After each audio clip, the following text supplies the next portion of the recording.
আমি যে 14 দিন পেটে ক্ষুধার তাড়নায় পাথর বাঁধছিলাম উম্মত, তোমার মনে নাই? একবারও শুনো নাই আমার ক্ষুধার কষ্ট, আমার পিঠের ব্যথা, আমার দাঁতের ব্যথা, আমার কাঁধে 2টা কড়া ঢুকে গেছে উম্মত।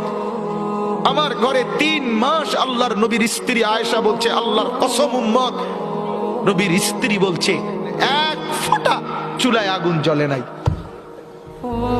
নওজোয়ান আপনারা বলেন বাপ, আজকে যাদের 1 বছর 6 মাস 2 বছর কোনদিন ফজরের নামাজ পড়েন না, দিনের পর দিন রাতের পর রাত যায়, এভাবেই 6 মাস, এভাবেই 1 বছর, এভাবেই 2 বছর, আপনি জানেনও না ফজরের ওয়াক্ত হয় কখন, ফজরের জামাত হয় কখন। মেরে মুহতারাম, আমার ভাই, আমার